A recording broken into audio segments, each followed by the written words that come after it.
issues urgent appeal in the case of Nnamdi Kanu, ordered his immediate release or else.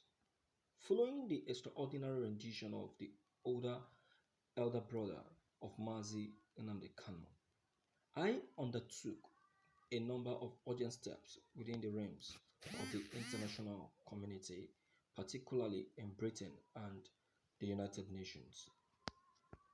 I worked quietly with my brother's special counsel, Aloy Ejimako, and the bindmans. My brother's lawyer in Britain on a host of muscular interventions aimed at presenting my brother's case to the international community and facilitating his unconditional release and bringing the culprit of his illegal rendition to account. These interventions were not made unknown to the general public because the applicable rules, especially that of the United Nations, required them to be kept confidential for 6 days. Those 60 days just expired, and the United Nations has therefore made public the detail of its urgent appeals to the Nigerian and Kenyan governments, which were transmitted since 26th of August 2021. It has also made public an acknowledgement it received on 17 September 2021 from the Permanent Mission of the Federal Republic of Nigeria to the United Nations. Both documents are attached to this press release. In particular, the said urgent appeal states in part that the United Nations is alarmed by the alleged torture and ill treatment Mr. Kanu has been subjected to during his illegal custody in Kenya.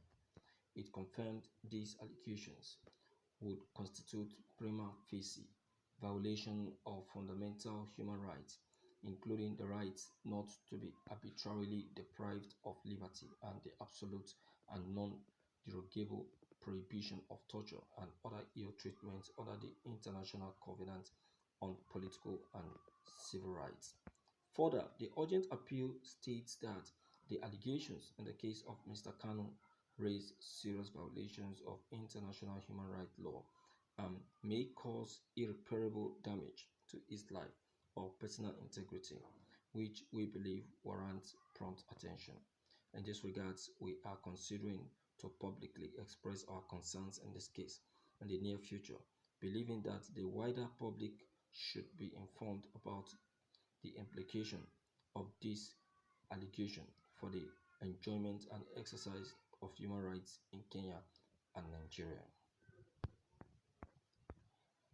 You see, my dear listeners in the house, if you look at it very well, you will see that Nnamdi Kanu is more than responsible. Seriously, is more than responsible. Look at the kind of people, the caliber of people coming for his release. And when we're talking about caliber of people, we're talking about, the dignitaries in person and in organization.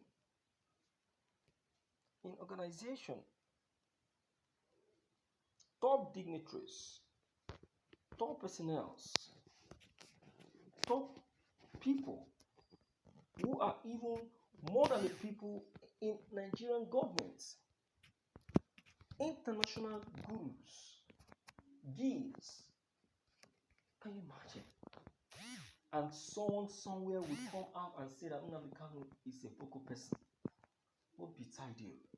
If he is a Boko man or bandit, as we call it, will he be getting support from important personalities like this? None of these important personalities will even want to have anything to do with him. Because why? Because he is a bad person. Let's take Shekau, for example. Have you ever heard that Trump, through support for the release of what was his name, Shekau, or have you ever heard that one of the top prime minister in Israel or in Egypt said that Shekau is innocent and so should be granted freedom? Nobody. But in the case of Nnamdi Kanu, look at every day, every now and then, we keep getting updates concerning Nnamdi Kanu's release. Because why? They want him to leave detention. Because he doesn't deserve where he is. Nnamdi Kanu doesn't deserve where he is at all. It is the Nigerian government that is making things difficult. And they will get it.